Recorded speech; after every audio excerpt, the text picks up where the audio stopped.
야, 당장 병원으로 5단 도시락 싸서 튀어와. 너 내 아들 돈으로 호강한 값은 치러야지. 이혼 서류에 도장을 찍은 바로 다음 날 새벽 꾀병을 부려 VIP 병실에 드러누운 시어머니가 전화를 걸어왔습니다.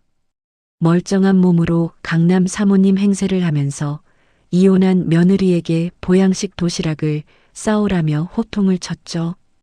위자료 한 푼 없이 쫓겨나 냉수에 컵라면을 먹고 있던 그 며느리에게 말입니다.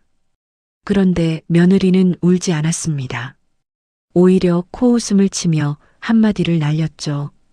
아줌마, 요즘 편의점 도시락 참 잘 나와요. 댁 아들한테 사오라 하세요. 뚝. 전화를 끊어버린 며느리는 그날부터 무서운 속도로 달라지기 시작했습니다. 시어머니가 쓰레기라며 발로 짓밟았던 낡은 공책 한 권이 이 모든 역전의 시작이었는데 과연 이 며느리에게 무슨 일이 벌어진 걸까요? 그리고 갑질하던 시어머니의 끝은 어떻게 되었을까요? 이 영상이 끝날 때쯤이면 속이 뻥 뚫리실 겁니다. 지금 어디에서 듣고 계신지 댓글로 남겨주시면 그곳에 건강과 행운이 가득하길 바랍니다. 구독과 좋아요도 꼭 눌러주세요. 서울 강남의 고급 아파트 현관문이 벌컥 열렸습니다. 최말순이 팔짱을 낀 채 복도에 떡 버티고 서서 강지원을 내려다보고 있었죠. 뭘 꾸물꾸물 싸고 있어. 빨리 안 치워. 내 집에 내 냄새 배기 전에 썩 꺼져. 지원은 아무 말 없이 옷가지를 캐리어에 쑤셔넣고 있었습니다. 손끝이 미세하게 떨렸지만 입술을 꽉 깨물어 감정을 억눌렀죠. 말순이 거실 한가운데로 성큼 걸어와 지원의 짐가방을 발끝으로 걷어찼습니다. 가방이 옆으로 넘어지며 안에서 낡은 공책 한 권이 바닥에 미끄러져 나왔습니다. 이 쓰레기 같은 공책 쪼가리는 뭐야? 이런 거 하나도 못 버리는 게 딱 가난한 집 티가 나. 말순이 그 공책마저 구두 뒤축으로 세게 밟아 지시겼습니다. 공책 표지가 구겨지며 한쪽 모서리가 찢어졌죠. 지원이 재빨리 몸을 숙여 공책을 주워 품에 안았습니다. 구겨진 표지를 손바닥으로 조심스럽게 펴는 지원의 눈가가 붉어졌습니다. 그 더러운 손으로 내 마룻바닥 만지지 마. 어휴, 가난한 집 딸 들이더니 6년 내내 재수가 옴 붙었어. 집안 꼴이 말이 아냐. 말순이 현관 쪽을 턱으로 가리키며 눈을 부라렸습니다. 이혼 서류에 도장까지 찍어놨으면 뭐하러 붙어 있어? 미련이 남았어? 어디 가서 창피한 줄 좀 알아라. 지원이 캐리어 손잡이를 잡고 천천히 일어섰습니다. 등을 꼿꼿이 세운 채 말순의 눈을 정면으로 바라봤죠. 미련은요? 이 집에서 허리 한번 못 펴고 보낸 6년이 아깝지.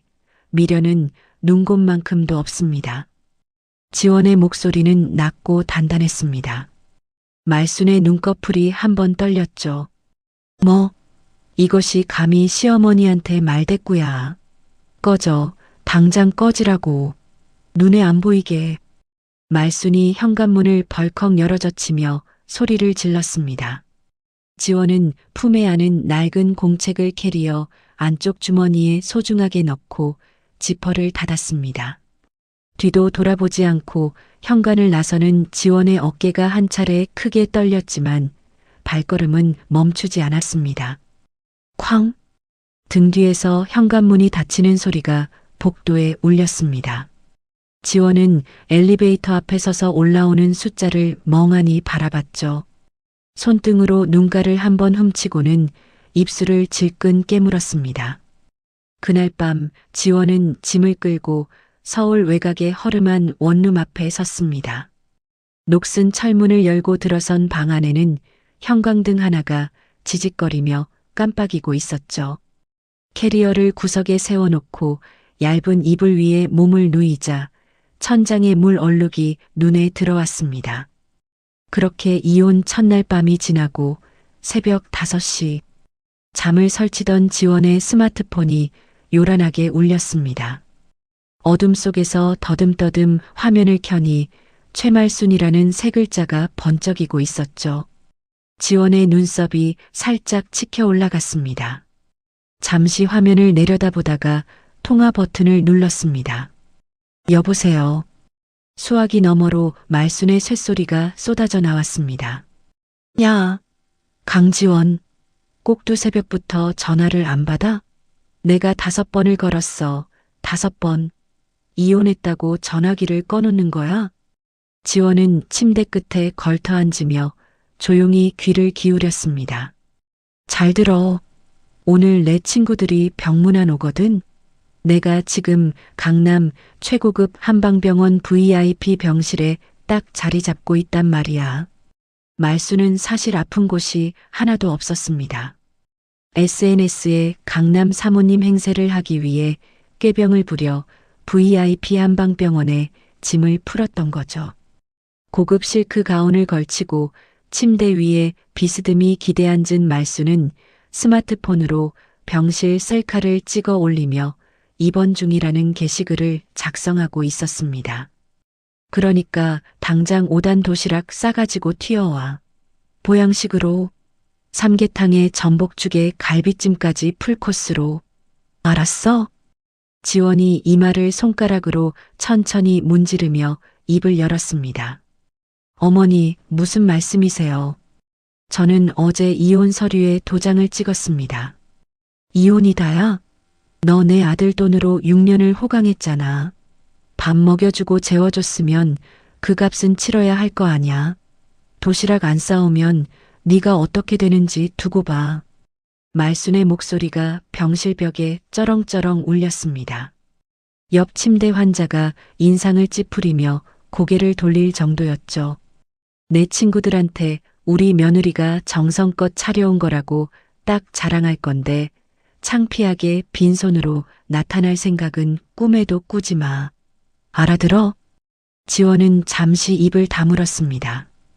어둠 속에서 지원의 눈빛이 차갑게 가라앉았죠. 과거였다면 벌써 앞치마를 두르고 새벽 시장으로 달려갔을 겁니다. 6년 동안 그랬으니까요.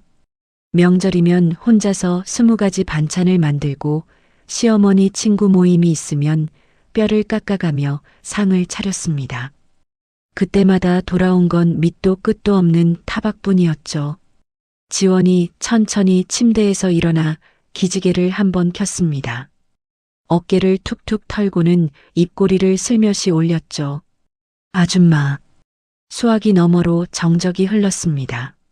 말순의 눈이 커졌죠. 뭐라고? 지금 나한테 아줌마라고 했어? 이것이 감히. 지원이 코웃음을 치며 말을 이었습니다. 아줌마, 요즘 편의점 도시락 참 잘 나와요. 삼각김밥도 맛있고 컵라면도 종류가 얼마나 많은데요. 댁 아들한테 사오라 하세요. 말순의 입이 떡 벌어졌습니다. 이 인연이 완전히 미쳤구나. 너 지금 나한테 편의점 도시락을 먹으라고? 내가 누군데? 그리고 한 가지만 더요. 지원의 목소리가 더없이 차분했습니다.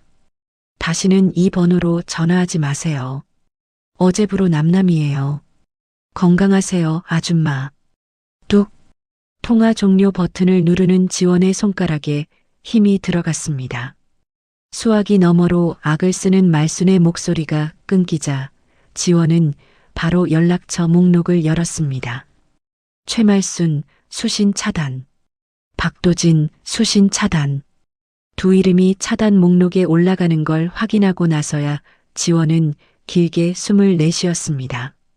병실에서 일방적으로 전화를 끊긴 말수는 스마트폰을 침대에 내동댕이 쳤습니다. 인연이 완전히 돌았어. 이혼장에 도장 마르기도 전에 버르장머리가 하늘을 찔러 말순이 탁자 위에 놓인 과일 바구니를 집어들어 벽을 향해 던졌습니다. 사과와 배가 바닥을 굴러다니고 유리 꽃병이 깨져 물이 쏟아졌죠. 간호사가 황급히 달려와 문을 열었습니다. 나가, 다 나가. 건드리면 죽여버린다고. 말순이 베개를 집어 던지며 악을 썼습니다. 같은 시각 원룸으로 돌아온 지원은 캐리어를 열어 짐을 하나씩 꺼내기 시작했습니다. 접어놓은 옷가지 사이에서 어제 말순이 발로 짓밟았던 낡은 공책이 손에 잡혔습니다. 구겨진 표지를 펴서 먼지를 조심스럽게 털어냈죠. 첫 장을 펼치자 빼곡한 글씨가 눈에 들어왔습니다. 지원이 24살 F&B 회사에서 메뉴 개발자로 밤낮 없이 일하던 시절에 적어놓은 레시피였습니다. 약선 재료의 궁합, 조리 온도, 맛의 균형까지 한 글자 한 글자에 20대의 열정이 고스란히 배어 있었죠. 지원의 손끝이 노란 종이 위를 천천히 훑쳤습니다. 페이지를 넘길 때마다 과거의 자신이 떠올랐습니다. 요리에 미쳐 살던 20대, 결혼과 함께 꿈을 접어야 했던 날, 시댁의 무료 가정부로 6년을 보낸 세월. 지원이 다이어리를 가슴에 꼭 안았습니다. 입술이 떨렸지만 눈빛만은 또렷했죠. 창밖으로 동이 트기 시작했습니다. 회색빛 하늘 사이로 한 줄기 붉은 빛이 비집고 올라왔습니다. 지원이 다이어리를 내려놓고 자리에서 일어나 좁은 주방으로 걸어갔습니다. 작은 냉장고를 열어 남은 식자재 몇 가지를 꺼내 도마 위에 올렸죠. 칼을 쥔 지원의 손이 더 이상 떨리지 않았습니다. 도마 위에 칼날이 내려앉는 또각또각 소리가 좁은 원룸에 울렸습니다. 기다려. 반드시 올라갈 테니까. 지원은 나직하게 중얼거리며 칼질의 속도를 높였습니다. 시댁의 노예로 살며 잊고 있었던 손끝의 감각이 칼날을 타고 되살아나기 시작했죠. 보일러가 고장난 원룸 안은 한겨울 냉동고 같았습니다. 지원은 이불을 목까지 끌어올린 채 벽 쪽에 웅크리고 앉아 있었죠. 입에서 하얀 입김이 피어오를 때마다 콧등이 시렸습니다. 저녁이 되자 배에서 꼬르륵 소리가 났습니다. 지원은 싱크대 위에 쌓아둔 컵라면 하나를 꺼냈죠. 수도꼭지를 틀었지만 따뜻한 물은 나오지 않았습니다. 전기포트도 없었습니다. 지원은 잠시 서 있다가 차가운 수돗물을 컵라면에 그대로 부었습니다. 불지 않는 라면을 젓가락으로 집어 올릴 때마다 딱딱한 면발이 이에 부딪혔죠. 퀴퀴한 벽지 냄새와 섞인 라면, 수프 향이 좁은 방 안에 퍼졌습니다. 지원은 차가운 국물을 한 모금 삼키며 눈을 질끈 감았습니다. 바로 그 시각 서울 청담동의 한 파인다이닝 레스토랑. 샹들리에 불빛 아래 하얀 테이블보가 깔린 자리에서 박도진과 오유라가 마주 앉아 있었습니다. 캐비어가 얹힌 스테이크를 나이프로 썰던 도진이 와인 잔을 들어 올리며 입을 열었죠. 자기야, 오늘 기분 좋지? 거머리 같은 년 드디어 떨어져 나갔으니까. 유라가 붉은 입술을 닦으며 킥킥 웃었습니다. 그 여자 지금 위자료 한 푼 없이 쫓겨났다며? 어머, 불쌍해라. 지금쯤 길바닥에서 질질 짜고 있겠네. 도진이 스테이크를 씹으며 코웃음을 쳤습니다. 짜긴 뭘 짜. 그년 성격에 아마 입을 뒤집어 쓰고 벽만 보고 있겠지. 땡전 한 푼 안 쥐어줬거든. 오빠 진짜 잘했어. 그런 여자한테 돈을 왜 줘? 6년 동안 밥이나 해먹은 게 어딘데. 유라가 와인 잔을 도진의 잔에 부딪히며 말했습니다. 우리 앞으로 잘 먹고 잘 살자. 그 여자 이름은 오늘부로 잊어. 두 사람의 낄낄대는 웃음소리가 고급 레스토랑 안에 울렸습니다. 같은 시각 지원은 불지 않은 컵라면을 반도 못 먹고 싱크대 위에 올려놓았습니다. 냉기가 발끝부터 올라와 무릎까지 시렸죠. 지원은 양말 위에 비닐봉지를 씌운 채 이불 속으로 파고들었습니다. 장판 아래서 올라오는 냉기가 등뼈를 파고들었지만 이불 밖으로 손 하나 내밀 수 없었습니다. 며칠 뒤 아버지 기일이 찾아왔습니다. 지원은 방 구석에 놓인 아버지의 낡은 영정 사진 앞에 무릎을 꿇었습니다. 상 위에는 편의점에서 사온 소주 한 병과 종이컵에 따른 맹물 한 잔뿐이었죠. 지원이 소주병 뚜껑을 돌렸다며 입술을 깨물었습니다. 아버지, 미안해요. 딸이 이것밖에 못 올려서. 종이컵에 소주를 따르는 지원의 손이 파르르 떨렸습니다. 두 손을 모아 절을 올리는데 눈물이 뚝뚝 떨어져 낡은 장판 위에 얼룩을 만들었죠. 아버지 제삿날인데 과일 한 봉지도 못 사왔어요. 나물 한 접시도 못 올렸어요. 지원의 목소리가 갈라졌습니다. 공사장에서 그렇게 뼈 빠지게 일하시다가 돌아가셨는데 딸이라는 게 소주 한 잔이 전부예요. 지원은 영정사진 속 아버지의 얼굴을 손끝으로 쓸었습니다.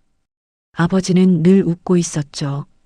작업복에 시멘트 가루를 묻힌 채로도 딸에게는 항상 환한 얼굴을 보여주던 사람이었습니다. 아버지, 딸 한 번만 더 믿어주세요. 반드시 일어설게요. 지원은 영정사진 앞에 이마를 대고 한참을 울었습니다. 좁은 원룸에 지원의 흐느끼는 소리만 가득했죠. 한참 뒤 눈물을 닦아낸 지원의 시선이 캐리어 옆에 놓인 다이어리에 멈췄습니다. 말순이 발로 짓밟아 표지가 구겨진 그 낡은 공책이었죠. 지원이 무릎으로 기어가 다이어리를 집어들었습니다. 노란 종이 위에 빼곡히 적힌 레시피를 한 장 한 장 넘겼습니다. 삼계탕의 약재 배합, 전복죽의 농도 조절법, 갈비찜의 숙성 시간. 24살의 지원이 연구실에서 밤을 새우며 적어내려간 기록들이었죠. 지원의 눈빛이 달라졌습니다. 축 처져 있던 어깨가 서서히 펴졌죠. 내 20대를 갈아 넣은 이 레시피. 당신들이 내동댕이 친 내 인생. 내 손으로 제일 높은 곳에 올려놓겠어. 지원은 다이어리를 가슴에 꼭 껴안고 자리에서 벌떡 일어났습니다. 붉어진 눈 속에 불꽃 같은 것이 일렁였죠. 그날 밤부터 지원은 잠을 줄였습니다. 원룸의 좁은 싱크대 위에서 칼을 잡고 다이어리 속 레시피를 하나씩 재현하기 시작했죠. 2030세대가 좋아할 만한 맛으로 배합을 바꾸고 담음새도 요즘 감각에 맞게 다듬었습니다. 새벽 2시, 3시까지 칼질 소리가 멈추지 않았습니다. 손가락에 반창고가 늘어갔지만 지원은 멈추지 않았죠. 냉장고에 재료가 떨어지면 새벽 시장에서 흠집난 채소를 골라 담았습니다. 한 달, 2달. 시행착오를 거듭하며 완성된 메뉴들이 다이어리 빈 페이지를 채워나갔습니다. 지원은 마침내 전 재산을 털어버나가 뒷골목에 작은 푸드트럭 한 대를 세웠죠. 팝업 스토어 간판을 올리는 날 지원은 트럭 앞에 서서 두 주먹을 꽉 쥐었습니다. 주머니에는 10,000원짜리 지폐 2장이 전부였습니다. 등 뒤에는 아무도 없었죠. 하지만 지원의 눈에는 두려움 대신 도끼가 서려 있었습니다. 푸드트럭 위 작은 전구가 켜지고 골목에 따뜻한 국밥 향이 퍼지기 시작했습니다. 처음 며칠은 손님이 거의 없었습니다. 골목을 지나가는 사람들이 낯선 간판을 힐끔 보고 그냥 지나쳤죠. 그런데 사흘째 되던 날 점심시간에 회사원 한 명이 국밥 한 그릇을 시켰습니다. 첫 숟갈을 뜬 회사원의 눈이 동그래졌죠. 사장님, 이거 뭐예요? 여기서 이런 맛이 나온다고요? 감사합니다. 천천히 드세요. 지원이 고개를 숙여 인사했습니다. 그 회사원이 올린 한 장의 사진이 시작이었습니다. 화려한 비주얼과 깊은 맛을 겸비한 지원의 약선 요리가 SNS 알고리즘을 타며 순식간에 퍼져나갔죠. 매장 앞에 줄이 서기 시작했고 재료가 소진되어 매일 조기 마감 팻말을 내걸었습니다. 어느 날 마감 직전 정장을 빳빳하게 차려입은 중년의 남자가 푸드트럭 앞에 섰습니다. 혹시 국밥 한 그릇 남았소? 마지막 한 그릇 남았습니다. 지원이 뚝배기에 뜨거운 국밥을 담아 내밀었습니다. 남자는 첫 숟갈을 뜨더니 젓가락을 내려놓고 지원을 물끄러미 바라봤죠. 이 맛은 단순한 국밥이 아니구만. 약선 베이스에 현대식 감칠맛을 올렸어. 누구한테 배웠소? 독학이요. 제가 직접 개발한 레시피입니다. 남자가 양복 안주머니에서 명함을 꺼내 지원에게 건넸습니다. 김성호, F&B 전문 투자사 대표요. 당신 요리에 투자하고 싶소.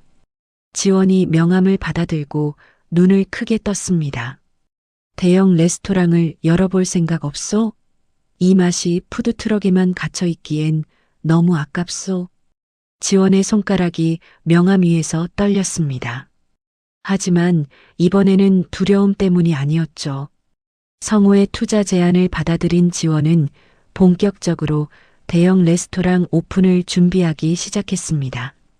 푸드트럭 영업을 이어가며 틈틈이 인테리어 업체를 만나고 식자재 거래처를 돌아다녔죠.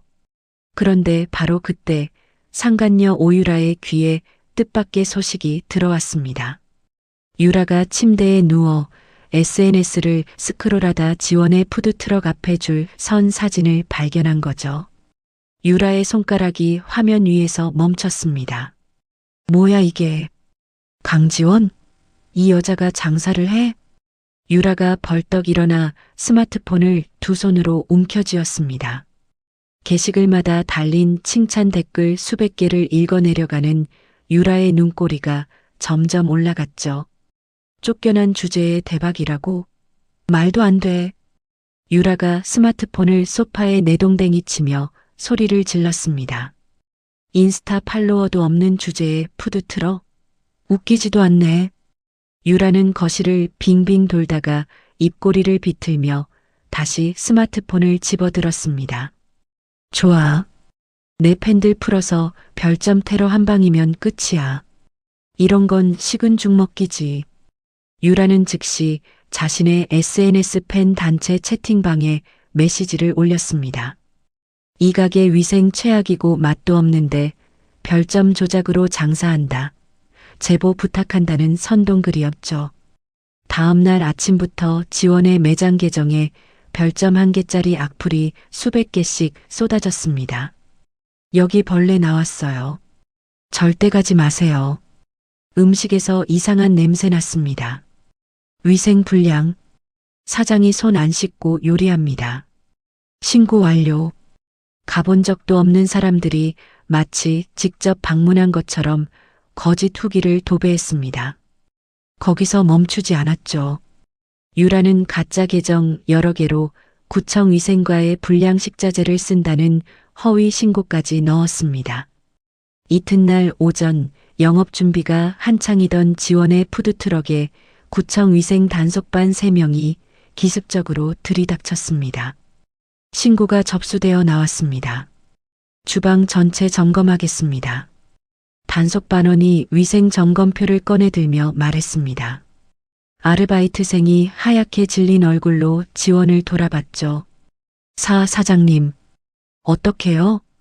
지원은 오히려 행주를 개켜놓고 팔짱을 꼈습니다. 입꼬리가 살짝 올라갔죠. 괜찮아. 마음껏 보시라고 해. 지원이 단속반원들을 향해 고개를 숙였습니다. 어서 오세요. 냉장고, 조리대, 배수구 전부 열어놓겠습니다. 편하게 보세요. 단속반원들이 장갑을 끼고 냉장고 문을 열었습니다. 식자재마다 입고 날짜와 유통기한이 적힌 라벨이 빈틈없이 붙어 있었죠.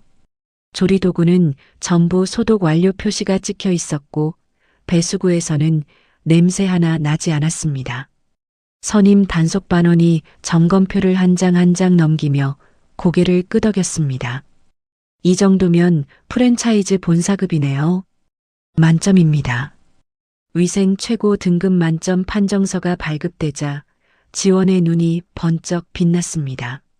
지원은 곧바로 스마트폰을 트럭 거치대에 세우고 라이브 방송 버튼을 눌렀죠. 안녕하세요, 여러분. 오늘 저희 가게에 위생 신고가 들어왔습니다. 실시간 시청자 숫자가 빠르게 올라갔습니다. 그래서 구청 단속반이 직접 나오셨고 결과가 나왔습니다. 지원이 만점 판정서를 카메라 앞에 펼쳐 보였습니다. 위생 등급 최고 등급 만점이요. 댓글창이 폭발했습니다. 대박, 역대급 청결, 신고한 사람 누구야 같은 댓글이 폭포처럼 쏟아졌죠. 지원이 카메라를 주방 구석구석으로 돌리며 말했습니다. 냉장고 안쪽 보이시죠? 식자재 라벨 하나하나 직접 붙입니다. 조리도구 소독 기록도 매일 적고 있고요. 시청자 수가 순식간에 10,000명을 넘어섰습니다. 지원이 환하게 웃으며 카메라를 바라봤죠. 허위 신고 감사합니다. 덕분에 위생 만점 식당으로 전국구 홍보가 제대로 됐네요. 뼈 있는 한마디에 댓글창이 웃음과 박수로 가득 찼습니다. 라이브 영상은 실시간 검색어에 올랐고 각종 커뮤니티와 뉴스 사이트로 퍼져나갔죠. 유라가 자기 집 소파에서 그 라이브를 보고 있었습니다. 시청자들이 신고한 사람 찾아내자며 들끓는 댓글을 읽던 유라의 얼굴이 새파랗게 질렸죠. 미쳤어. 왜 만점이 나와? 왜? 유라가 명품 백을 바닥에 내동댕이 치며 발을 굴렀습니다. 소식을 접한 도진도 치과 진료실에서 차트를 집어 던졌습니다. 그년이 위기를 기회로 만들어? 어떻게 매번 이 모양이야? 도진이 책상을 주먹으로 내리치며 이를 갈았죠. 악플 테러는 오히려 완벽한 노이즈 마케팅이 되었습니다.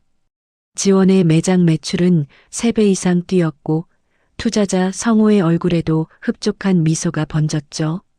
성호의 전폭적인 투자금이 입금된 날 지원은 번화가 메인 스트리트의 대형 플래그십 레스토랑 간판을 올렸습니다. 오픈 당일 하늘에서 굵은 빗줄기가 쏟아졌습니다. 우산도 없이 빗속을 뚫고 배달을 다니는 기사들의 오토바이가 매장 앞을 연신 지나쳤죠. 지원이 매장 문을 활짝 열고 밖으로 나갔습니다. 빗속에서 배달 가방을 맨 채 신호를 기다리던 기사 한 명이 지원을 올려다봤죠. 기사님, 잠깐 들어오세요. 따뜻한 국밥 한 그릇 드시고 가세요. 기사가 손을 내저었습니다. 아이고, 아닙니다. 저 배달 중이라.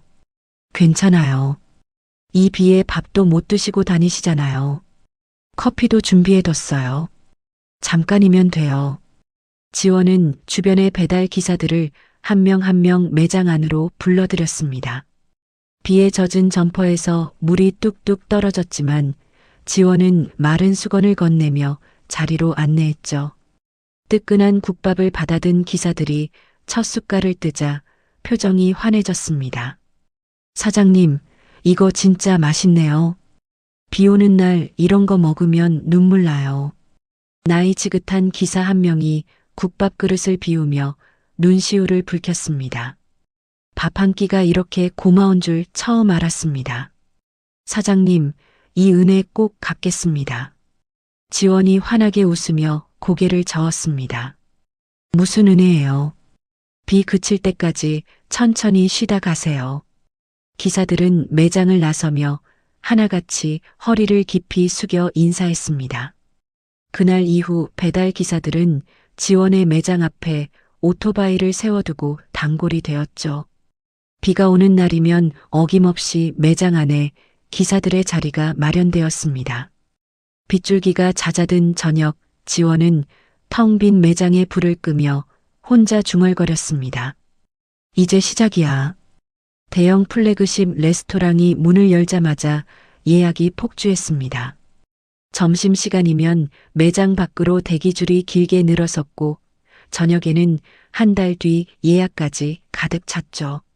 매스컴에서 취재 요청이 쏟아졌고 유명 먹방 유튜버들이 앞다투어 방문했습니다. 성우가 매장을 둘러보며 흡족한 표정으로 고개를 끄덕였죠. 지원 대표, 이 속도면 연내에 가맹 사업 시작할 수 있겠소. 전국구로 키울 준비를 합시다. 감사합니다, 대표님. 아직 갈 길이 멀지만 최선을 다하겠습니다. 지원이 허리를 깊이 숙이며 대답했습니다. 성우가 매장을 나서자 지원은 주방으로 돌아가 저녁 메뉴 준비에 들어갔죠. 칼질 소리가 경쾌하게 울리는 주방 안에서 지원의 입꼬리가 올라가 있었습니다. 하지만 바로 그 무렵 도진의 치과 사무실에서는 어두운 모의가 진행되고 있었습니다. 도진이 책상 위에 지원의 매장 기사를 인쇄해 놓고 이를 갈고 있었죠. 이걸 가만히 보고만 있으라고? 내가 버린 여자가 나보다 잘 되는 꼴을 눈뜨고 봐. 유라가 도진 옆에 앉아 다리를 꼬며 말했습니다. 오빠, 흥신소 사장한테 연락해봐. 전에 뒷조사할 때 쓰던 그 사람 있잖아. 도진의 눈이 번뜩였습니다. 흥신소? 뭘 하게? 주방 보조로 한 명 심어 넣는 거야. 그년의 레시피만 빼오면 끝이잖아. 유라가 손톱을 다듬으며 태연하게 말했습니다. 도진이 스마트폰을 집어들며 입꼬리를 올렸죠. 역시 머리 하나는 잘 돌아가. 바로 연락한다. 며칠 뒤 흥신소에서 보낸 남자가 지원의 레스토랑에 주방 보조 지원서를 넣었습니다. 경력 서류를 깔끔하게 꾸며온 덕에 면접을 통과했죠. 낮에는 성실한 보조로 일하면서 밤마다 지원의 사무실 출입 동선을 살폈습니다. 어느시냐 매장의 모든 불이 꺼진 뒤였습니다. 주방 보조로 위장한 남자가 지원의 사무실 문을 열고 들어갔죠. 책상 서랍 안에 보관된 레시피 다이어리를 꺼내 한 장 한 장 스마트폰 카메라로 촬영했습니다. 셔터 소리를 끄고 플래시도 꺼둔 채 빼곡한 레시피 전 페이지를 빠짐없이 찍어냈죠. 다음 날 새벽 도진의 서재에서 프린터가 쉴 새 없이 돌아갔습니다. 지원이 20대 시절부터 피땀 흘려 개발한 레시피가 한 장 한 장 뽑혀 나왔죠. 도진이 따끈따끈한 출력물을 집어들며 유라를 돌아봤습니다. 다 나왔어. 메뉴 구성부터 소스 배합 비율, 조리 온도까지 전부. 유라가 출력물을 받아 훑어보며 입술을 하찼습니다. 오빠, 이거면 똑같은 가게 차리는 거 일도 아니네. 내 팔로워들한테 홍보만 때리면 돼. 도진이 출력물을 탁자에 내려놓으며 콧방귀를 뀌었습니다. 그깟 레시피 좀 베낀 게 대수야? 어차피 내 마누라 시절에 만든 거니까 내 자산이지. 유라가 킥킥 웃으며 도진의 팔을 잡았습니다. 맞아. 오빠 말이 맞아. 전처가 만든 건 남편 재산이나 마찬가지지. 우리가 더 크게, 더 화려하게 열자. 두 사람은 막대한 자금을 끌어모았습니다. 유라가 인플루언서 활동으로 모은 돈과 도진이 치과 담보로 빌린 대출금을 합쳤죠. 불과 한 달 만에 지원의 레스토랑 길 건너편에 번쩍이는 간판이 올라갔습니다. 인테리어부터 메뉴판 디자인까지 지원의 매장을 그대로 베낀 대형 카피 식당이었습니다. 오픈 당일 유라가 인플루언서 인맥을 총동원했습니다. 팔로워 수십만 명을 가진 유튜버와 블로거들이 카피 식당에 몰려와 화려한 먹방 콘텐츠를 찍어 올렸죠. 유라는 거기서 멈추지 않았습니다. 지원의 메뉴와 똑같은 요리를 절반 가격에 파는 덤핑 영업을 시작한 겁니다. 같은 맛인데 반값이래. 굳이 비싼 데 갈 필요 없잖아. 소문은 순식간에 퍼졌습니다. 지원의 매장 앞에 서 있던 대기줄이 눈에 띄게 줄어들었죠. 점심시간에도 빈 테이블이 보이기 시작했습니다. 지원이 2층 사무실 창가에 서서 길 건너 카피 식당의 긴 대기줄을 내려다봤습니다. 주먹을 꽉 쥔 손등에 핏줄이 붉어졌죠. 내 레시피를 훔쳐놓고 반값으로 팔아? 그것도 내 눈앞에서? 지원의 턱 근육이 딱딱하게 굳었습니다. 이를 악물고 서 있는 지원의 뒤에서 문이 열렸죠. 성우가 서류 봉투 하나를 들고 들어왔습니다. 지원 대표 화내기엔 아직 이릅니다. 대표님, 저 가게 메뉴를 보셨어요? 제 레시피 그대로예요. 소스 배합까지 똑같아요. 지원의 목소리가 떨렸습니다. 성우가 서류 봉투에서 종이 한 장을 꺼내 지원 앞에 펼쳤죠. 가격 전쟁으로는 절대 이길 수 없소. 본질적인 실력 차이를 온 국민에게 증명해야 합니다. 종이 위에는 전국 요리 서바이벌 프로그램 참가 신청서가 인쇄되어 있었습니다. 지원이 신청서를 집어들고 성우의 눈을 바라봤습니다. 여기서 우승하면 당신의 요리가 진짜라는 걸 전국이 알게 됩니다. 레시피를 훔친 놈들이 가짜라는 것도. 지원의 떨리던 손이 멈췄습니다. 눈 속에 단단한 결의가 차올랐죠. 하겠습니다. 지원이 신청서 위에 이름을 또박또박 적어 넣었습니다. 펜을 내려놓은 지원은 창밖 카피 식당의 간판을 한 번 더 바라봤죠. 훔친 맛은 절대 진짜를 이길 수 없어요. 그걸 온 세상에 증명하겠습니다. 성우가 조용히 고개를 끄덕였습니다. 그 사이 카피 식당의 주방에서는 원가를 더 깎으라는 유라의 지시가 떨어지고 있었습니다. 재료비를 더 줄여. 반값에 팔면서 이익을 내려면 싼 거 써야지. 매니저가 난감한 표정으로 대답했습니다. 사장님, 이보다 더 싼 재료는 유통기한이 거의 다 된 것밖에 없는데요. 유라가 매니저의 말을 끊었습니다. 그러면 그것 써. 향신료 팍팍 넣으면 누가 알아? 손님들이 막 검사기를 가져오는 것도 아니잖아. 매니저가 입을 다물었습니다. 유라의 카피 식당 창고에 유통기한이 거의 만료된 헐값의 고기와 채소가 쌓이기 시작했죠. 방송국 요리 서바이벌 프로그램 결승전 무대. 스튜디오 천장의 조명이 지원의 조리대 위를 환하게 비추고 있었습니다. 수백 명의 방청객이 숨을 죽인 채 지원의 손끝을 지켜봤죠. 지원은 마지막 메뉴인 궁극의 약선 코스 요리를 완성하기 위해 냄비 뚜껑을 열었습니다. 은은한 약재 향이 스튜디오 안에 퍼지자 방청석 곳곳에서 감탄이 터져나왔죠. 지원이 접시 위에 마지막 고명을 올려놓으며 나직하게 중얼거렸습니다. 아버지, 딸이 해냈어요. 심사위원석의 유명 셰프 3명이 동시에 포크를 들었습니다. 첫 한 입을 맛본 심사위원장의 눈이 크게 떠졌죠.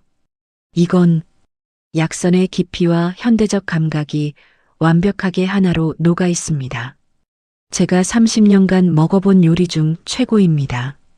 옆자리 심사위원이 포크를 내려놓으며 고개를 끄덕였습니다. 기교가 아니라 철학이 담긴 요리예요.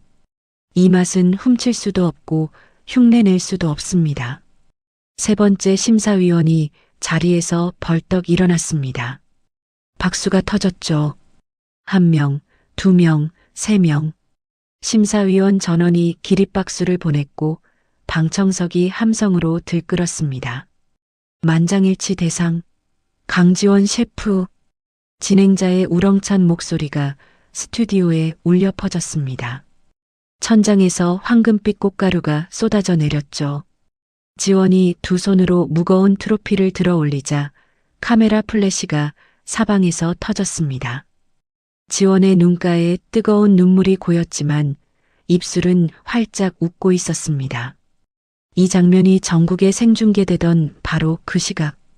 서울 강남 유라의 카피 식당에서는 전혀 다른 장면이 벌어지고 있었습니다. 점심 장사로 손님들이 가득 찬 홀에 식약처 특별사법경찰 6명이 거칠게 문을 밀고 들어왔습니다.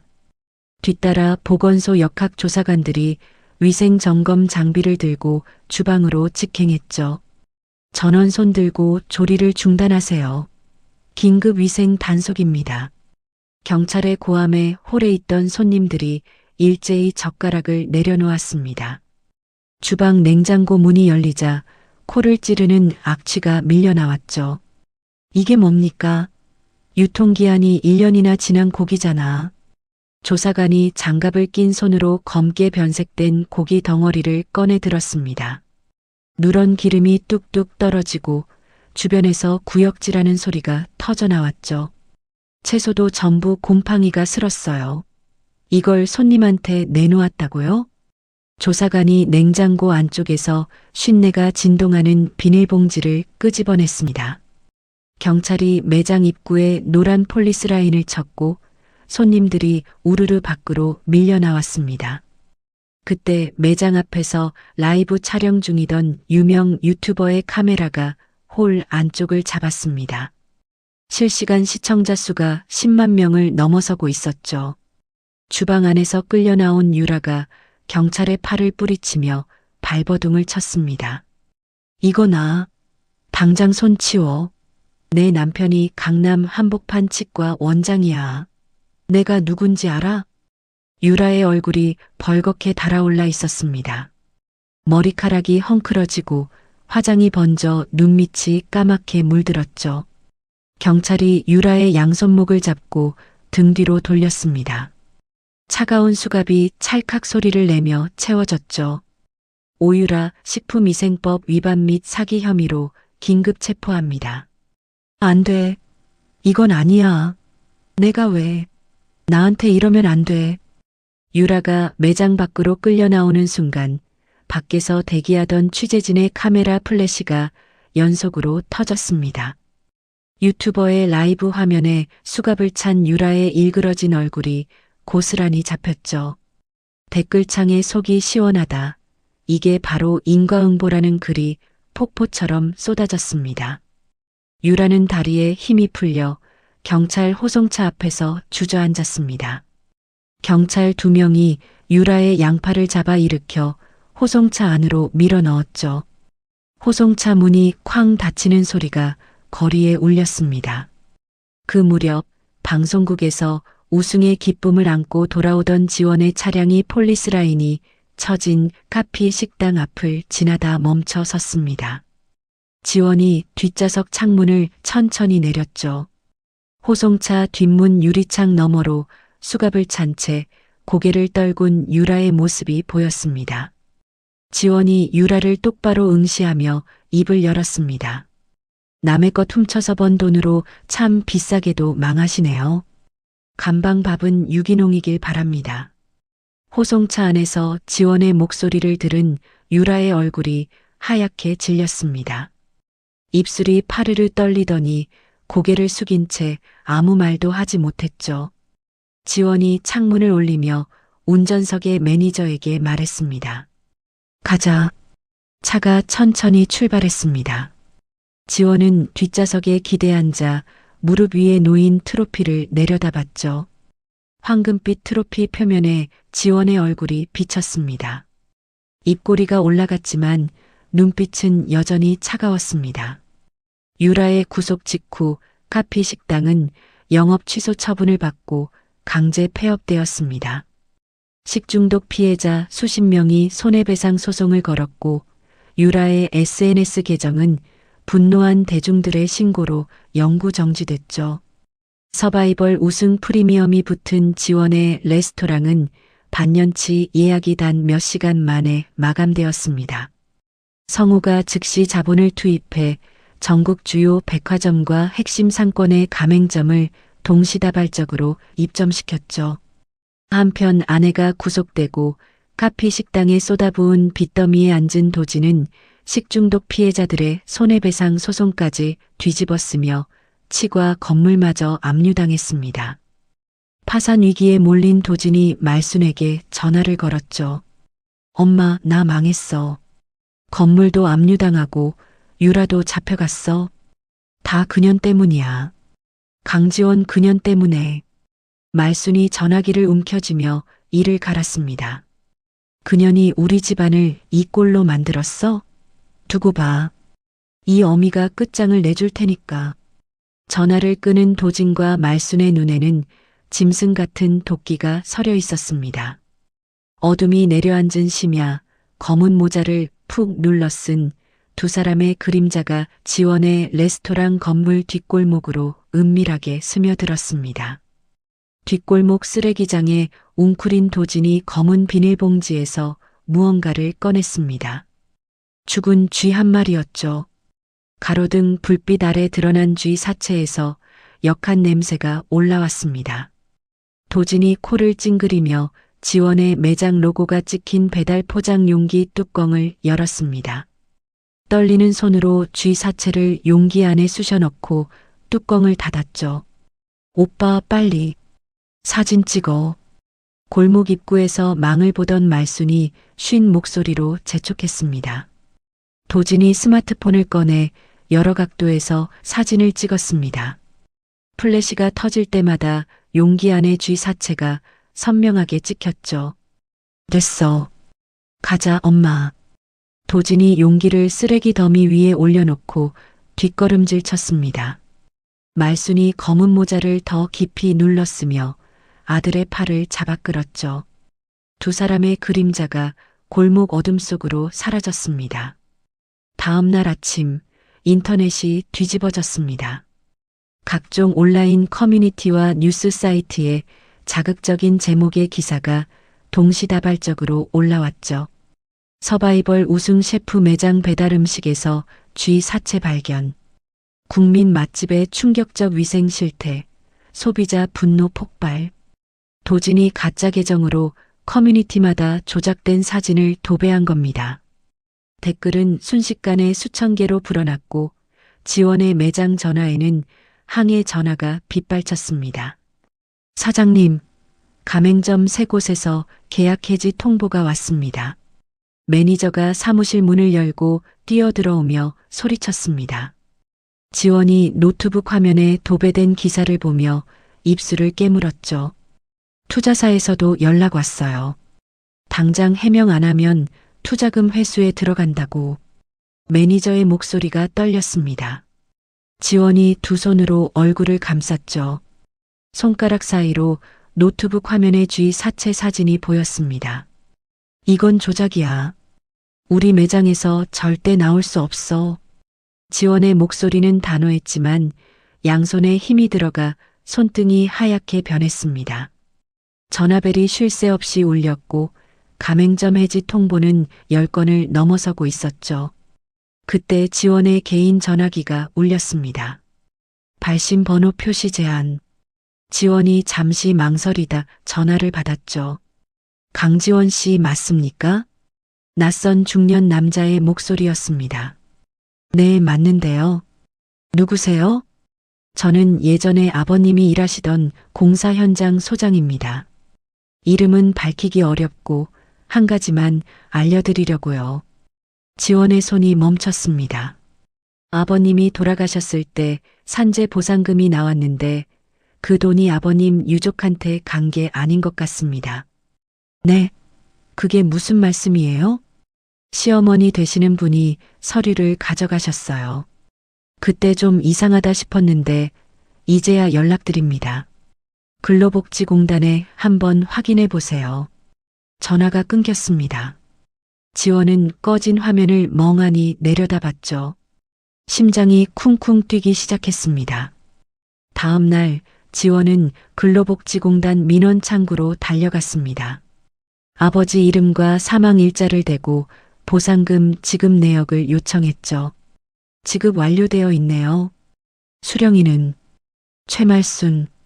직원의 말에 지원의 귀가 멍해졌습니다. 최말순이요? 그 사람은 제 시어머니인데 왜 시어머니가 받아요? 혼인관계 증명서와 위임장이 첨부되어 있습니다. 유족 대리 수령 명목이에요. 지원이 서류 사본을 받아들고 은행으로 뛰었습니다.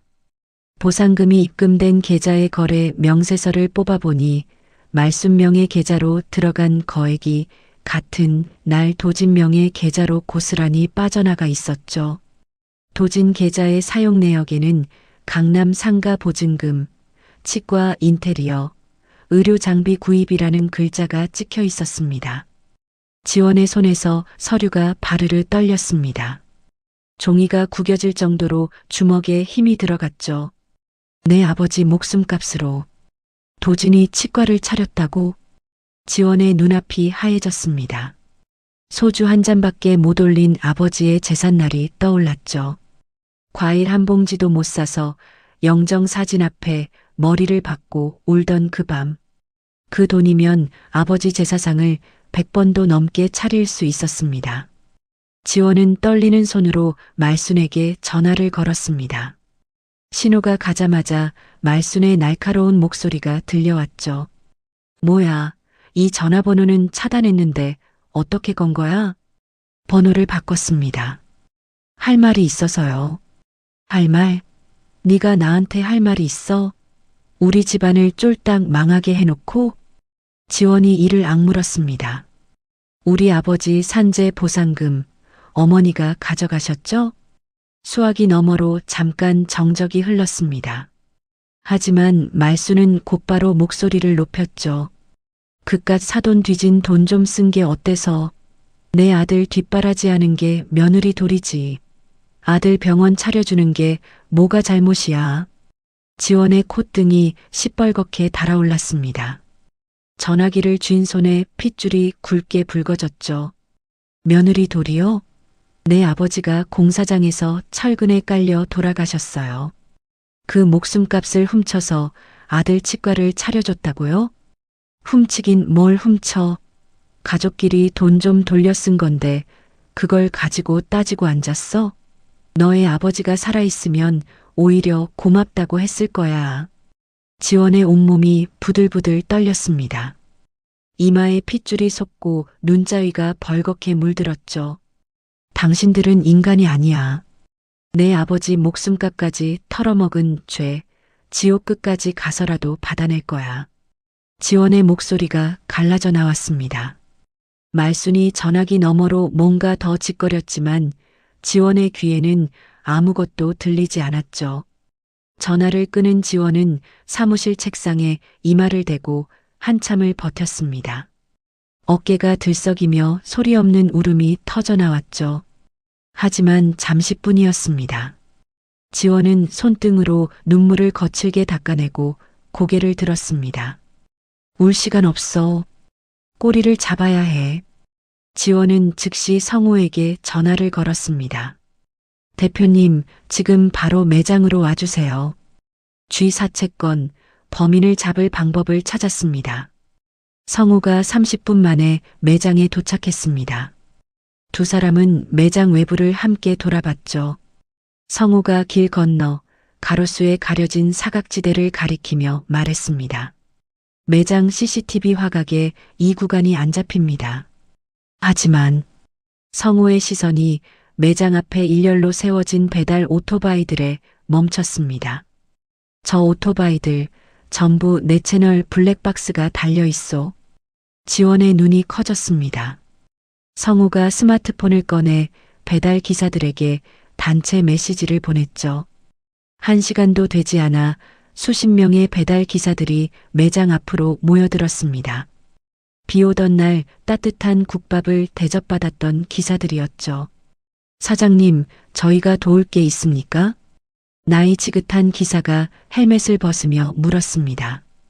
기사님들 오토바이 블랙박스에 저희 매장 앞 영상이 남아있을 수 있어요.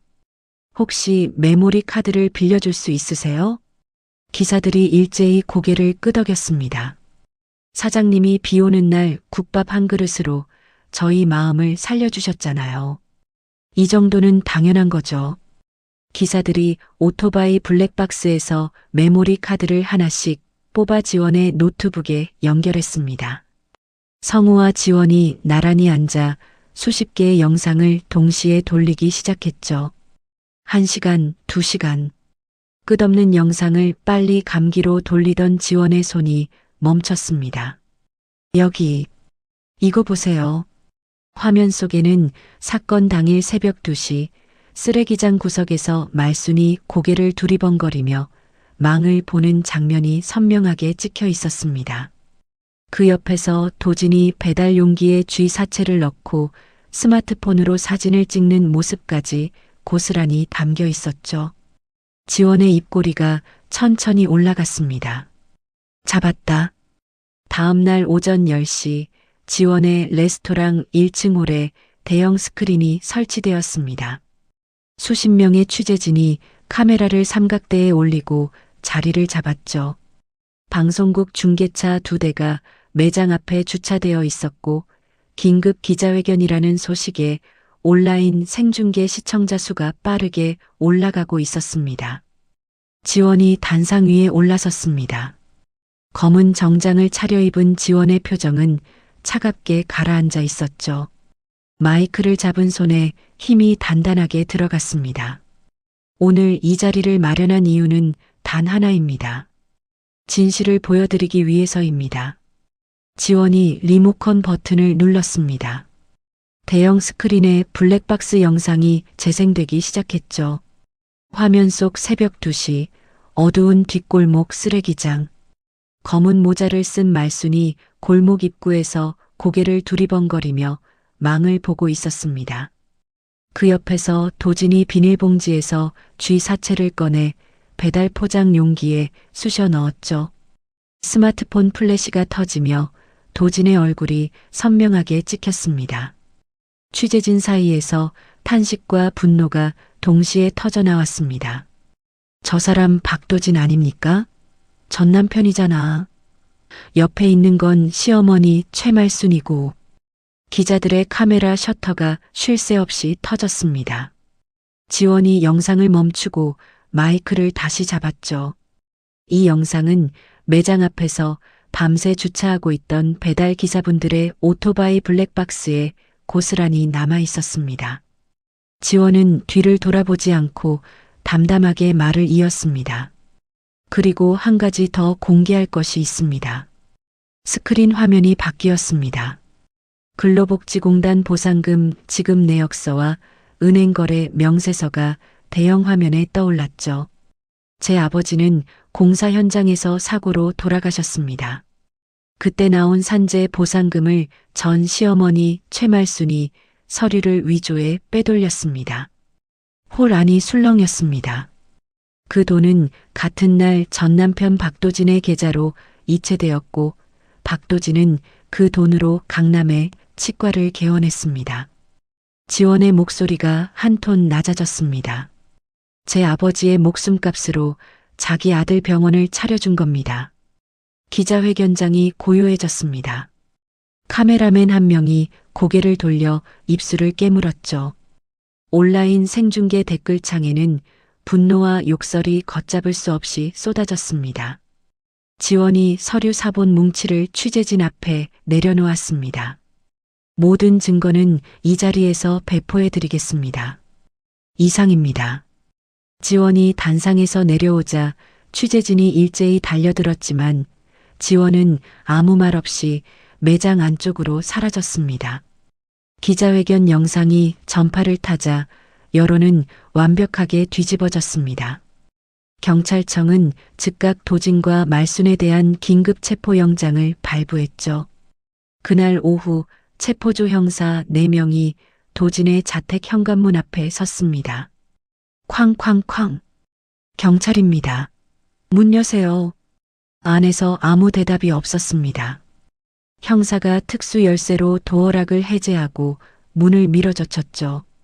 거실 한가운데에 캐리어 2개가 열려 있었습니다. 옷가지와 서류를 허겁지겁 쑤셔넣고 있던 도진과 말순이 현관 쪽을 돌아봤죠. 꼼짝 마. 형사 2명이 달려들어 도진의 팔을 등 뒤로 꺾었습니다. 수갑이 찰칵 채워졌죠. 옆에서 비명을 지르던 말순의 손목에도 차가운 쇠사슬이 감겼습니다. 안 돼. 나는 아무것도 안 했어. 말순이 발버둥을 쳤지만 형사의 손을 벗어날 수 없었습니다. 박도진, 최말순, 사기, 업무방해, 횡령 혐의로 긴급 체포합니다. 두 사람은 경찰차에 실려 서로 다른 취조실에 앉혀졌습니다. 형사가 도진 앞에 블랙박스 영상, 캡처 사진과 은행거래, 명세서를 탁 내려놓았죠. 박도진, 이 영상 속 남자가 본인 맞지? 도진이 사진을 내려다봤습니다. 얼굴이 하얗게 질렸죠. 입술을 몇 번 달싹이더니 갑자기 의자에서 미끄러져 바닥에 무릎을 꿇었습니다. 형사님, 전 진짜 모릅니다. 저 미친 노인네가 제 병원 살리겠다고 혼자 꾸민 짓이라고요. 도진이 바닥에 이마를 찌우며 거짓 눈물을 쥐어짰습니다. 콧물이 줄줄 흘렀죠. 어머니가 시킨 겁니다. 쥐도 어머니가 구해왔고 사진 찍으라고 한 것도 어머니예요. 저는 그냥 따라간 것뿐입니다. 형사가 팔짱을 낀 채 도진을 냉정하게 내려다봤습니다. 보상금 횡령도 어머니 단독 범행이라는 거야? 네. 그 돈도 어머니가 알아서 가져온 거예요. 저는 나중에 안 겁니다. 제발 믿어주세요, 형사님. 바로 그때 옆 취조실에서 말순의 귀에 도진의 울부짖는 목소리가 벽을 타고 들려왔습니다. 형사가 일부러 도진의 자백 녹취를 말순에게 들려준 거죠. 말순의 얼굴이 시뻘겋게 달아올랐습니다. 눈알이 까뒤집히더니 의자를 박차고 일어났죠. 이 처죽일 놈아, 어미를 팔아먹어.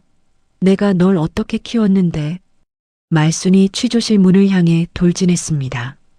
형사 2명이 말순을 붙잡았지만 말순은 야수처럼 발버둥을 쳤죠. 내가 혼자 꾸민 짓이라고? 네가 먼저 하자고 했잖아. 쥐를 어디서 구해오라고 한 게 누군데. 복도에서 마주친 두 모자는 수갑을 찬 채 서로에게 달려들었습니다. 말순이 도진의 머리채를 쥐어뜯었고 도진이 말순의 손을 뿌리치며 뒷걸음질 쳤죠. 이 미친 노인네. 나한테 다가오지 마. 내 이놈. 애미한테 미친 노인네라고. 내 배 아파서 낳은 자식이 칼을 들이밀어. 형사들이 둘을 떼어놓느라 진땀을 뺐습니다. 취조실 바닥에 엎어진 말순이 도진을 향해 가래침을 뱉었죠. 두고 봐. 내가 전부 풀어줄 테니까. 네가 유라년 만나겠다고 지원이를 내쫓은 것부터 전부. 닥쳐. 당신이 보상금 빼돌린 게 다 드러났으면서 누구한테 소리를 질러. 두 모자의 입에서 입에 담지 못할 욕설이 쏟아졌습니다. 형사들도 고개를 절레절레 흔들 정도였죠. 바로 그 시각 서울 도심의 초고층 펜트하우스. 바닥부터 천장까지 통유리 너머로 화려한 야경이 펼쳐져 있었습니다. 지원이 소파에 기대앉아 성우와 마주하고 있었죠. 성우가 샴페인 병 뚜껑을 따며 말했습니다. 지원 대표, 오늘은 마음 놓고 한잔하시오. 당신이 이겼소. 지원이 잔을 들어 올렸습니다. 대표님 아니었으면 여기까지 못 왔습니다. 진심으로 감사합니다. 맑은 유리잔이 부딪히며 청아한 소리가 울렸습니다. 지원이 샴페인을 한 모금 머금으며 창밖 야경을 바라봤죠. 펜트하우스의 따뜻한 조명 아래에서 여유롭게 잔을 기울이는 지원의 우아한 모습과 경찰서 취조실 차가운 바닥에서 머리채를 쥐어뜯으며 서로를 물어뜯는 도진과 말순의 꼴사나운 모습이 완벽하게 갈렸습니다. 재판 결과 도진은 사기 및 업무방해로 중형을 선고받았습니다. 치과의사 면허가 영구 취소된 채 차디찬 교도소 독방에 수감되었죠. 말순 역시 산재 보상금 횡령의 주범으로 징역형이 확정되었습니다. 도진의 치과 건물과 남은 재산은 모두 지원에 대한 피해 보상금으로 압류되어 휴지 조각이 되었죠. 재판장을 나서는 지원의 발걸음 위로 눈부신 햇살이 쏟아졌습니다. 지원은 법원 계단 위에서 잠시 하늘을 올려다봤죠. 품속에 넣어두었던 아버지의 낡은 다이어리를 꺼내 가슴에 꼭 안았습니다. 아버지, 다 끝났어요. 지원의 눈가에 눈물 한 방울이 맺혔지만 입술에는 오랫동안 묵혀두었던 응어리가 씻겨 내려간 후련한 미소가 번졌습니다. 모든 악인을 법의 심판대에 올린 뒤 지원의 브랜드는 거침없이 날개를 펼쳤습니다. 전국 주요 도시 백화점과 핵심 상권에 수백 개의 가맹점이 들어섰죠. 해외 바이어들이 줄을 섰고 지원의 이름 석자는 대한민국을 대표하는 K-푸드 브랜드의 얼굴이 되었습니다. 어느 날 오후 본사 대표이사 사무실, 지원이 커다란 서류 봉투를 들고 성우 앞에 다가갔습니다. 대표님, 이거 받아주세요. 성우가 봉투를 열어보더니 눈을 크게 떴죠. 이건 법인 지분 양도 계약서 아니오? 일대 주주 지분이라니 이건 너무 과하오. 지원이 고개를 저었습니다. 과하지 않아요. 제가 찬물에 컵라면 먹던 시절에 푸드트럭 국밥 한 그릇 드시고 저를 알아봐 주신 분이잖아요. 성우가 서류를 내려다보며 입술을 꽉 깨물었습니다. G4채 테러 때 블랙박스 영상 찾아주신 것도 대표님이었고 기자회견 준비해 주신 것도요. 대표님 없었으면 저는 진작에 무너졌습니다. 지원이 허리를 깊이 숙였습니다. 은인에게 보답도 못하면 사람이 아니죠. 배당금도 함께 드릴 테니 앞으로 동업자로서 같이 가주세요. 성우가 서류를 가슴에 안으며 헛기침을 했습니다. 눈시울이 붉어졌지만 애써 웃음을 지었죠. 허허, 내가 국밥 한 그릇에 눈물이 나게 생겼소. 고맙소, 지원 대표. 며칠 뒤 본사 대회의실에 배달 기사 20명이 나란히 앉아 있었습니다. 비 오는 날 매장 앞에 오토바이를 세워두고 단골이 되어 주었던 블랙박스 영상을 흔쾌히 내어준 기사들이었죠. 지원이 단상에 서서 기사들을 바라봤습니다. 기사님들, 오늘 여러분을 모신 이유는 한 가지입니다. 지원이 서류 봉투를 한 장씩 기사들 앞에 놓았습니다. 본사 정규직 물류관리자로 특별 채용 계약서입니다. 4대 보험의 성과급까지 전부 들어가 있습니다. 기사들이 서류를 펼쳐보더니 서로 얼굴을 돌아봤습니다. 나이 지긋한 기사가 눈시울을 붉히며 입을 열었죠. 사장님, 저희는 그냥 국밥 한 그릇 얻어먹은 게 전부인데 이런 걸 어떻게 봤습니까? 국밥 한 그릇이 아니었어요. 기사님들의 블랙박스 영상이 없었으면 저는 거짓말쟁이로 끝났습니다. 목숨 같은 도움이었어요. 기사들이 하나둘 자리에서 일어나 지원에게 허리를 숙였습니다. 회의실 안이 뜨거운 눈물과 박수로 가득 찼죠. 그로부터 몇 년의 시간이 흘렀습니다. 형기를 마치고 교도소 철문을 나선 말순의 모습은 처참했습니다. 강남 사모님 행세를 하던 시절의 화려한 옷과 명품 가방은 흔적도 없었죠. 때가 낀 회색 면바지에 늘어난 티셔츠를 걸친 말순의 등은 구부정하게 굽어 있었습니다. 전 재산을 압류당한 말순에게 남은 것은 아무것도 없었습니다. 달동네 꼭대기 판잣집에 월세를 내기 위해 야간 편의점 아르바이트를 시작했죠. 퉁퉁 부은 다리로 밤새 카운터를 지키며 시급을 받는 말순의 눈 밑에는 짙은 그늘이 내려앉아 있었습니다. 한겨울 심야 편의점에 손님이 끊긴 시간이었습니다. 말순이 카운터 뒤 구석에 쪼그려 앉았죠. 유통기한이 지나 폐기 처리통에 들어간 삼각김밥 2개와 차가운 우유 한 팩을 꺼내 비닐을 뜯었습니다. VIP 병실에서 5단 도시락 싸오라고 소리 지르던 내가 말순이 딱딱해진 삼각김밥을 한 입 베어 물며 혼잣말을 했습니다. 밥알이 퍽퍽하게 목구멍에 걸려 차가운 우유로 억지로 삼켰죠. 이 꼴이 되다니. 삼각김밥을 다 먹은 지 1시간쯤 지났을 때 말순의 배에서 꼬르륵 소리가 났습니다.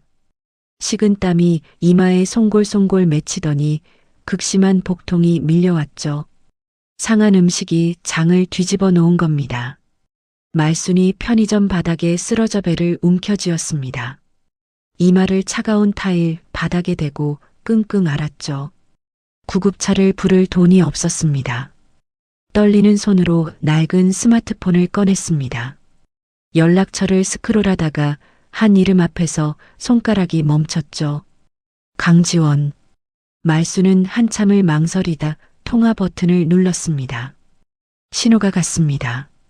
그 시각 지원은 운전기사가 모는 최고급 마이바흐 세단 뒷좌석에 앉아 있었습니다. 캐시미어 코트를 걸친 지원이 다리를 꼬고 앉아 차창 밖으로 내리는 눈을 바라보고 있었죠. 따뜻한 히터 바람이 차 안을 감싸고 있었습니다. 스마트폰 화면에 모르는 번호가 떴습니다. 지원이 전화를 받았죠. 여보세요? 수화기 너머로 갈라지고 쉰 목소리가 들려왔습니다. 지원아, 나 말순이야. 나 편의점에서 삼각김밥 먹다가 장염에 걸렸어. 바닥에 쓰러져 있는데 일어날 수가 없어. 말순의 숨소리가 거칠었습니다. 병원비 5만 원만, 5만 원만 보내줘. 제발. 지원은 잠시 말이 없었습니다. 차창에 눈송이가 부딪혀 녹아내렸죠. 지원의 입꼬리가 천천히 올라갔습니다. 아줌마, 아직도 번호 안 지우셨어요? 말순의 울음소리가 멈췄습니다. 편의점 팩이나 마저 드세요. 차단합니다. 뚝. 통화 종료 버튼을 누른 지원은 즉시 말순의 번호를 수신 차단 목록에 올렸습니다. 새벽 5시에 5단 도시락을 내놓으라며 갑질하던 그 전화와 똑같은 방식이었죠. 달라진 것은 전화를 건 쪽과 받는 쪽의 위치가 완벽하게 뒤바뀌었다는 것뿐이었습니다. 편의점 바닥에 웅크린 말순은 끊어진 전화기를 내려다보며 피눈물을 흘렸습니다.